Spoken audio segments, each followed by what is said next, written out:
Tucked away in the quiet courtyards of Yale University stands a windowless sandstone building known simply as the Tomb.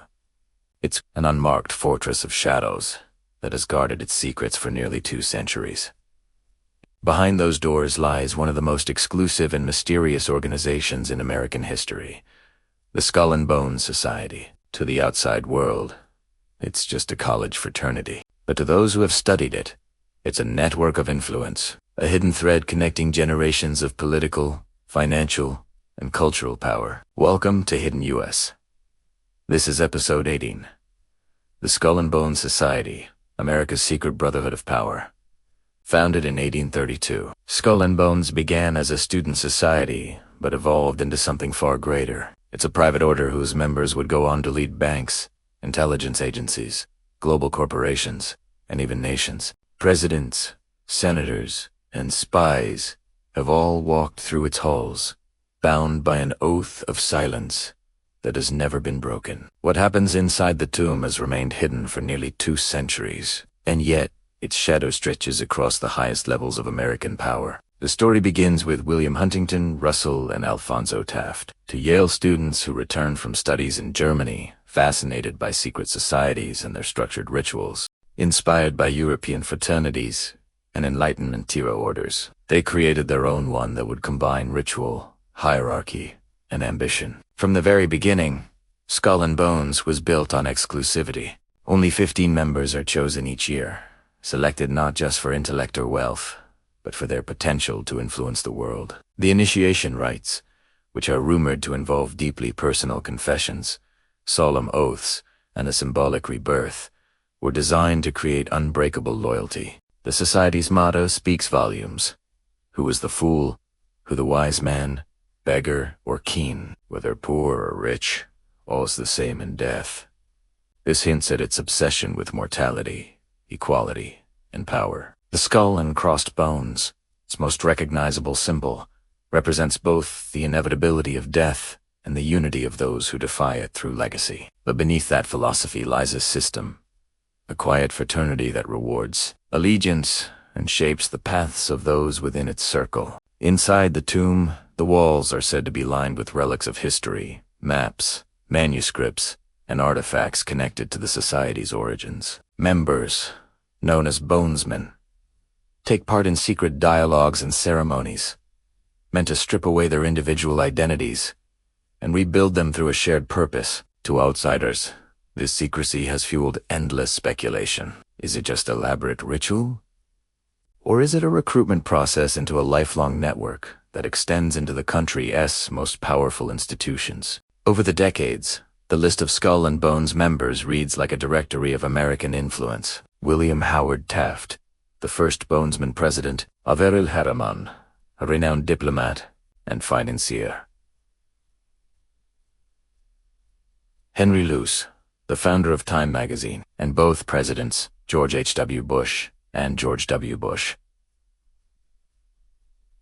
Within this circle, the worlds of business, politics, media, and intelligence, all intertwined. Some might call it a coincidence. Others see it as the result of a fraternity designed to plant its members in the most strategic positions possible. By the 20th century, Skull and Bones had become less of a secret and more of a symbol. Reporters tried to expose it, books tried to decode it, and protesters accused it of elite. But the society seemed to thrive on the mystery. The less it revealed, the more powerful it appeared. In an age that demands transparency, its silence speaks volumes. Even today, Yale students watch each spring as new initiates are chosen in the ritual known as Tap Day. They are selected with a firm knock on the shoulder and the simple question, Skull and Bones accept or reject? Most accept, knowing that beyond those stone walls lies a lifetime of connections and privilege. Yet, those same members rarely, if ever, speak of what they be shone inside. It's not fear that keeps them silent. It's tradition. The society's strength lies not in secrecy alone, but in its members' shared belief that some things must remain unspoken to preserve their meaning. The building itself, the tomb, is an architectural enigma. Devoid of windows, its exterior resembles a mausoleum, a temple built to silence. Locals whisper about strange sounds emanating from within, chanting, laughter, or the faint ring of an unseen bell. Over the years, a few photos of its interior have supposedly leaked, showing red velvet drapes, skulls, and bones displayed on wooden altars, and murals depicting themes of death and transformation. Every detail, from the dim lighting to the scent of old wood and smoke, is designed to create a sense of timelessness. Once inside, members are said to take on new names, drawn from myth, history, or literature. This ritual sheds their old identities and symbolizes their rebirth into a new order, echoing ancient mystery schools that blended psychological initiation with philosophical purpose. Whether these stories are true or just mythologized doesn't really matter. What matters is that the society thrives on its own mythology. Over the years, conspiracy theories have painted Skull and Bones as the American branch of larger global power structures, the Illuminati, secret intelligence alliances, or even shadow governments. In reality, its influence is likely much subtler. The society's power lies not in overt control, but in access. Bonesmen graduate and move into institutions that shape policy, business, and media. They don't need to conspire. They simply recognize each other. That recognition, quiet, immediate, and lifelong, becomes the invisible currency of influence. It's not about plotting world events. It's about ensuring that one of their own is always in the room when important decisions are made. That's how legacies survive, not through secrecy, but through succession. And even as the nature of power changes, Skull and Bones endures. In modern America, where every secret seems just one leak away from being exposed, the tomb remains sealed. Members still gather in the flickering candlelight, still repeat the same words spoken almost 2 centuries ago. To some, this devotion feels archaic, a relic of a more elitist age. To others, it's proof that some institutions are too deep-rooted to ever die. The rituals may be symbolic, but the influence they cultivate is real.